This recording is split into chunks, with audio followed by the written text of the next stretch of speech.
안녕하세요. 크립토노마드입니다. 자본시장 전반이 아주 흥미진진한 양상을 보여주고 있습니다. 간단히 정리하자면 증시는 웃고 있는데 비트코인은 영 흐름이 아쉽습니다. 리플 소송과 관련해서 잔뜩 기대를 모았던 힘먼 이메일 등이 공개가 됐지만 기대만큼 시세 반영이 이루어지지 않았다는 점도 아쉬움을 남기는 부분입니다. 먼저 뉴욕 증시는 3대 지수 모두 일제히 상승 마감했습니다. 대형주 중심의 S&P 500과 기술주 중심의 나스닥은 13개월 최고치를 확인하면서 확연한 분위기 전환을 선보였습니다. 인플레이션이 둔화되고 있다는 것이 데이터로 공개가 되면서 시장은 이미 금리 동결을 직접적으로 반영하고 있는 그런 모습입니다. 이 같은 분위기의 직접적인 재료는 미국의 5월 소비자 물가지수였습니다. 전년 동월 대비로는 4%로 4월에 4.9%보다 낮아졌고 시장의 예상치와는 부합했습니다.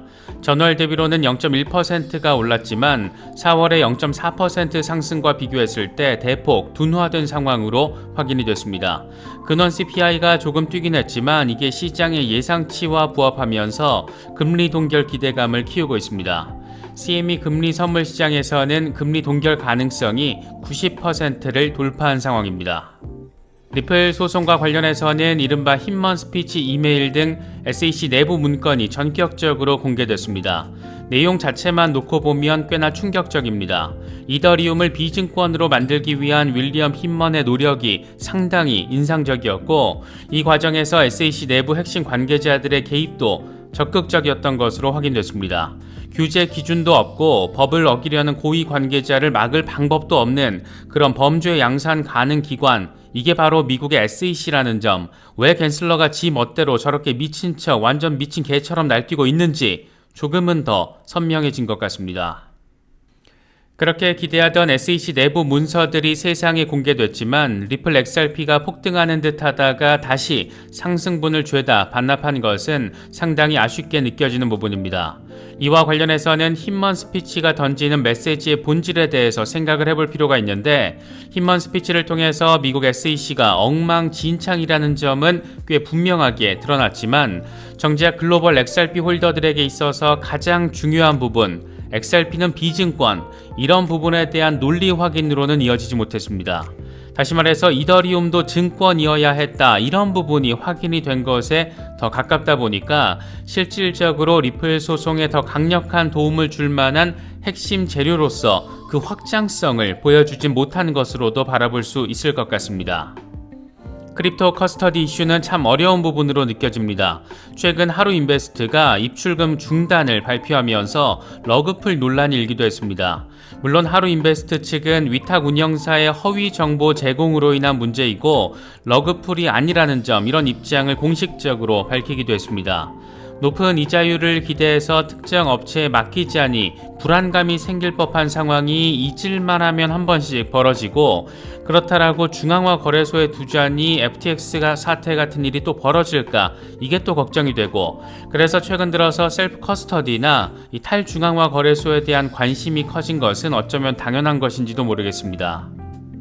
크립토 자산에 대한 리스크 관리를 어떻게 할지는 개개인의 관점에 따라서 그 전략이 달라질 수밖에 없을 겁니다.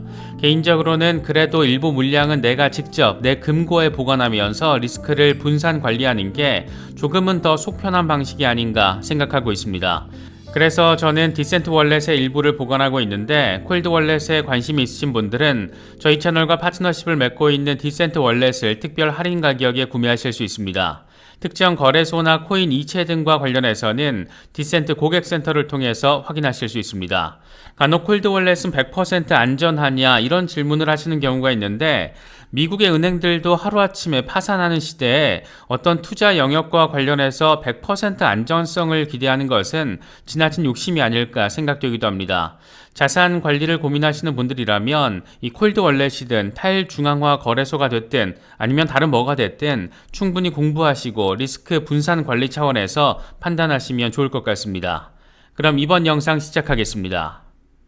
뉴욕 증시는 흐름이 아주 순조롭습니다. 개장 전에 공개된 CPI 데이터를 즉각적으로 반영하면서 반등 흐름을 지속적으로 만들어냈고 3대 지수 모두 상승 마감하며 금리 동결 가능성을 거의 확정적으로 반영했습니다.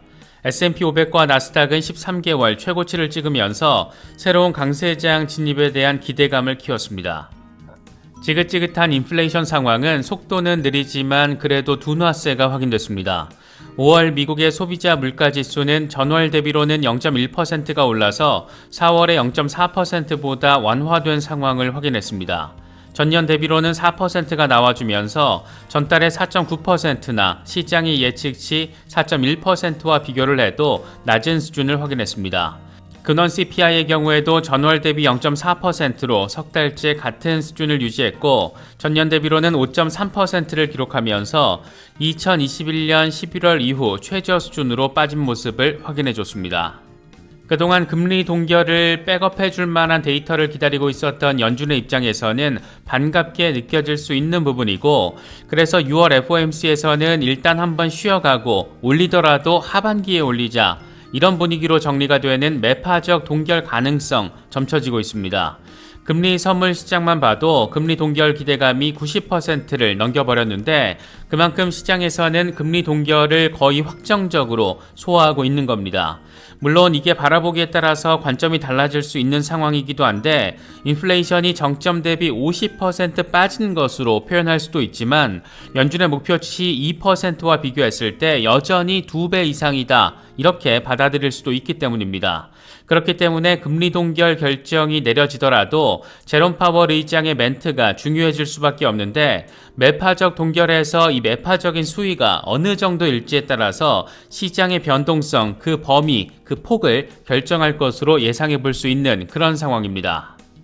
증시는 어쨌든 결과적으로 반등하고 있지만 비트코인의 흐름은 여전히 비실비실합니다. 비트코인은 그래도 26,000달러 위로는 올라서서 온전히 지지를 받아줘야 다음을 내다볼 수가 있는데 이게 지금 꽤나 어려운 상황이라는 것을 보여주고 있습니다. 200주 이동평균에 대한 지지도, 20일 지수 이동평균에 대한 지지도 모두 확보해주지 못하고 있는 그런 상황입니다. 증시와의 디커플링 상황이 이래저래 아쉽게 느껴지는 부분인데 이건 S&P 500과의 커플링 수준만 봐도 더 명확하게 느낄 수 있습니다. 비트코인과 S&P 500은 올해 들어서 가장 낮은 수준의 상관관계를 보여주고 있습니다. 이게 마이너스 수준을 보여주면서 사실상의 디커플링을 확인해주고 있는 겁니다. 이게 증시가 빠질 때 이러면 리스크 해치 역량으로 해석할 수가 있는데 증시가 강세를 보일 때 디커플링이 되다 보니까 꽤나 더 아쉽게 느껴지는 부분입니다. 비트코인의 흐름과 관련해서 분석가 마이클 반데포페는 비트코인이 26,400달러 주요 저항선 돌파를 해내지 못했다. 만약 FOMC로 인해서 하락하게 될 경우에는 24,500달러에서 25,000달러 부근이 롱포지션 잡기에 좋은 영역이 될 것으로 보인다. 이렇게 설명을 했습니다. 함께 공유한 차트를 보면 좀 더 빠질 수도 있지만 7월을 거치면서 3만 달러 돌파 시도에 대한 부분이 표시가 돼 있습니다. 또 다른 분석가 맥스의 경우에는 조금 더 긍정적인 부분에 방점을 찍었습니다. 현재 비트코인은 하단 트렌드 지지라인에 가까워지고 있는데 지난번의 경우에는 여기를 터치하고 지지를 확인한 뒤에 58% 상승했었다. 이번에도 리테스트를 성공적으로 할 경우에는 강력한 반등이 나올 것으로 기대가 된다. 이렇게 설명을 했습니다. 대표적인 비트코인 맥시멀리스트 샘손 모우의 경우에는 비트코인이 여전히 저평가돼 있고 조만간 반등할 수 있을 것으로 보인다라고 내다봤습니다. 이 양반은 코인텔레그래프와의 인터뷰에서 은행을 비롯해 전통금융의 시스템 실패가 명백히 드러나고 있다. 더 이상 돈은 돈이 아니기 때문에 앞으로는 결제 자체가 불가능할 수 있다. 하지만 비트코인은 다르다. 최소 5년 안에 대규모 비트코인 채택의 물결을 바라볼 수 있을 것이다. 이렇게 다소 맥시멀리스트적인 발언을 해줬습니다. 연준의 금리 이슈와 더불어서 이번 주 암호화폐 시장 최대 관심사 가운데 하나였던 힘먼 스피치가 진짜로 공개됐습니다. 2018년 당시 SEC의 기업금융부 국장으로 있었던 윌리엄 힘먼이 이더리움을 비증권이라고 언급했던 스피치 전문과 이 스피치 초안이 어떻게 최종안으로 확정이 됐는지 SEC 내부 논의 과정이 함께 공개가 됐습니다. SEC가 홈페이지에 공개한 연설문에서 힘먼은 이더리움 네트워크와 탈중앙화 구조에 대한 이해를 바탕으로 이더리움과 관련한 거래는 증권이 아니다 이렇게 밝히고 있습니다. 재미있는 것은 SEC가 달아놓은 첫 번째 주석인데 SEC는 직원의 사적인 출판물이나 진술에 대해서 책임을 지지 않는다. 이 연설은 발언자의 견해만을 표현한 것이며 SEC나 SEC 위원, 기타 직원의 의견을 반드시 반영하는 것은 아니다. 이렇게 개소리가 강조되어 있습니다. 이게 완벽한 개소리라는 것, 다시 말해서 힘먼 개인의 의견이 아니었다라는 것은 공교롭게도 법원 판결을 통해서 공개된 문건들을 보면 아주 정교한 정황 드러나 있습니다. SEC의 트레이딩 마켓 부서는 힘먼 스피치 초안에 이런 의견을 남겼습니다. 힘먼 스피치는 대중과 시장 참여자들이 요청한 것이기 때문에 우리는 이 연설의 내용을 적극적으로 지지한다. 이렇게 명시가 되어 있습니다. SEC의 말처럼 힘먼 개인의 의견이 아니라 SEC 내부 핵심 부서의 의견이 가미됐다라는 것을 확인할 수 있는 부분입니다. 특히 SEC의 경우에는 당시 힘먼 스피치를 기반으로 소책자까지 만들어서 이더리움을 비증권이라고 선전했고, 당시 위원장이었던 힘먼 못지않은 개쓰레기 제이 클레이튼 역시 이 같은 발언을 공개적으로 지지했습니다. 이것들은 아무튼 입만 열었다 하면 죄다 거짓말이고 위선이고 허위라는 점, 이번에도 여실히 느껴지는 것 같습니다. 그런데 재미있는 포인트들도 존재합니다. 마켓 트레이딩 부서 책임자는 해당 요소의 목록이 너무 광범위하고 일반적이어서 하위 테스트의 분석을 넘어서는 요인도 포함되는 것으로 보이기 때문에 증권이 뭔지에 대한 혼란이 커질 수 있다라는 우려가 있을 수 있다. 이런 멘트도 힘먼 스피치 초안 주석에 달려 있습니다. 이더리움이 비증권이라고 단언을 해버리기에는 하위 테스트에 어긋나는 부분도 있다라는 의견을 제시한 것. 다시 말해서 SEC가 증권성을 따지는 내부 기준인 하위 테스트를 기준으로 봤을 때 이더리움이 비증권이라고 단정하기가 어려운데 윌리엄 힘먼은 지금 단정하고 있다. 이렇게 마켓 트레이딩 부서 책임자가 지적을 하고 있는 겁니다. 더 골 때리는 지점은 2018년 6월 4일 윌리엄 힘먼이 보낸 이메일을 보면 이더리움을 증권으로 규제할 필요성을 느끼지 못했다. 주 후반에 부테린에게 전화를 해서 우리의 이해를 확인하겠다. 이렇게 적고 있습니다. 윌리엄 힘먼이 이더리움을 띄워야 떼돈을 벌게 되는 이더리움 얼라이언스이자 자신의 전 현직 직장인 심슨 대처로부터만 돈을 받고 이익을 대변한 게 아니라 이더리움 창시자 비탈릭 부테린과도 직접 소통했다라는 점, 이런 것이 의심되는 부분입니다. 이렇다 보니까 이번 힘먼 스피치 이메일 공개를 통해서 이더 게이트가 확인된 것이다. 이런 평가도 나오고 있습니다. 특히 눈에 띄는 것은 SEC 내부 감사관실의 의견인데 초안에 대한 검토 이후에 이런 의견을 주석으로 남깁니다. 이더리움에 대한 직접적인 언급을 연설문에 포함시키는 것에 유보적인 입장을 밝힌다. 이건 향후 SEC가 이더리움에 대해서 다른 입장을 취하기 어렵게 만들 수 있기 때문이다. 이런 부분을 지적했습니다. 그나마 SEC 내부에서 정신머리 제대로 박힌 인간 한 명은 있었구나, 그런 생각도 드는 부분인데, 쉽게 말하면 아직 법적 기준이 모호한 상황에서, 다시 말해서 규제 공백이 자리하고 있는 상황에서 이더리움을 덜컥 비증권이라고 규정을 해버리면 추후 SEC가 이더리움에 대해서 언급할 때 입장이 난처해질 수 있다라는 나름의 선견지명을 제시한 겁니다. 실제로 SEC는 리플 소송 내내 이더리움이 증권인지 비증권인지, 힘먼의 발언이 개인 의견이었는지 아니었는지, 그러니까 기관의 의견이었는지, 이런 부분에 대해서 일관성 있는 말 바꾸기를 해왔습니다. 역시 감사관은 멀쩡한 인간이 맡아야 한다. 이런 부분도 새삼 느낄 수 있는 것 같습니다. 이 같은 충격적인 상황들이 펼쳐지면서 리플 XRP는 7% 안팎의 순간적인 급등세를 확인해 줬는데 아쉽게도 강세 흐름 자체가 지속되지는 못했습니다. 힘먼 스피치를 통해서 SEC 내부 문제점들이 포착이 됐고 규제 공백이 확인이 됐고 이더리움 게이트 정황이 포착됐지만 정작 가장 핵심적인 포인트, 이더리움이 비증권이면 XRP도 비증권이어야 한다. 이런 부분이 힘먼 스피치를 통해서 확인되지 않으면서 그 약발을 더 강화시키지 못한 것으로 바라볼 수가 있습니다. 이와 관련해서 델파이 디지털의 법률 고문 가브리엘 샤피로가 나름의 분석을 제시했는데, SEC가 공개한 힘먼 연설 관련 자료는 SEC와 소송을 진행하고 있는 리플 측에 아무런 실질적 도움을 주지 못할 것이다. 해당 자료에 포함된 SEC 내부 이메일 내용도 이더리움을 증권으로 분류할 수 없다라는 힘먼의 입장을 재확인했을 뿐이다. 이건 이미 공개된 적이 있는 내용이다. 물론 이런 내용이 리플의 공정한 고지를 받지 못했다라는 방어 논리에 도움을 줄 수는 있지만 충격적인 내용을 포함해서 소송의 결과를 뒤바꿀 수 있는 폭탄을 포함하고 있진 않다, 이런 점을 강조했습니다. 이 멘트의 모호성을 지적하자라면 여기서 이미 공개된 적이 있다라는 내용은 이더리움이 비증권이라는 힘먼의 멘트이고, 이 멘트가 어떤 SEC의 내부 논의 과정을 거쳤는지 그 충격적인 부분들은 이번에 처음 확인된 것이기 때문에 이 양반 말처럼 전혀 도움이 안 된다, 이런 주장은 조금 원사이드로 기울었다라고 개인적으로는 바라보고 있습니다. 힘먼 이메일이 공개된 뒤에 그 누구보다 황당하고 분노했을 소송의 직접 당사자, 이 브래드 갈링하우스 리플 CEO는 SEC가 악의적 과잉 대응을 한 것이라면서 목소리를 높였습니다.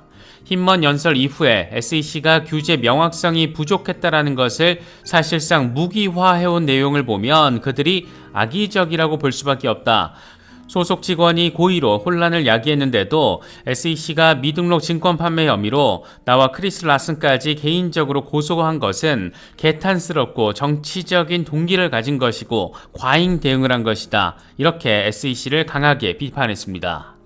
리플의 법률 책임자이자 사이다 발언의 대가이기도 한 스튜어트 알데로티는 힘먼 연설문이 가져온 이해상충에 대한 전면적인 조사를 요구하면서 향후 집행기관의 관할에 맞는 법 적용이 중요하다, 이런 점을 강조했습니다.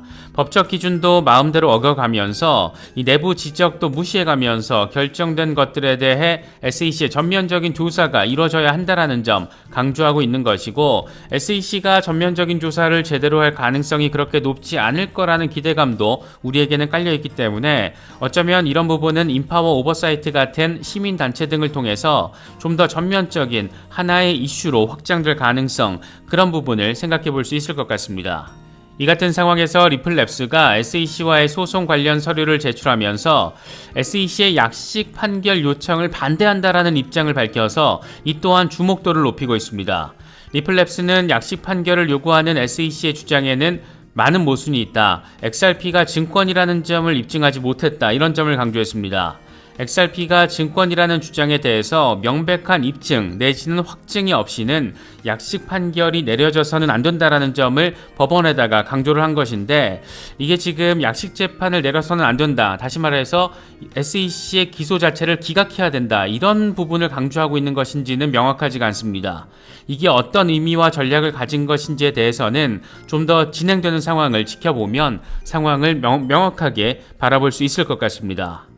리플 소송과 관련해서 어쨌든 큰 의문점 하나는 어느 정도 해소가 됐습니다. 이제 남은 건 사실상 법원의 판결입니다. 물론 리플랩스가 약식 판결 반대 서류를 제출한 게 변수라면 변수인데, 공개될 것들, 이 공격 재료가 될 것들은 대체로 나온 상황인 만큼 약식 재판 판결이 됐든 이에 앞서 법원의 추가적인 명령이 됐든 아니면 전격적인 기각이 됐든 뭐가 됐든 조만간 법원의 액션을 기대해 볼 수 있지 않을까, 그렇게 또 기다림의 시간으로 전환된 것으로 느껴지기도 합니다. 힘먼 스피치까지 공개가 된 상황, 이제 정말 이 소송 국면이 마무리 단계로 향하고 있다는 점을 더 선명하게 느낄 수 있는 만큼 XRP 홀더분들은 이런 점들 잘 체크하시면서 대응하시고 멘탈 관리도 잘 하실 수 있으면 좋을 것 같습니다. 이번에 준비한 영상은 여기까지입니다. 시청해주셔서 감사합니다. 지금까지 크립토 노마디였습니다.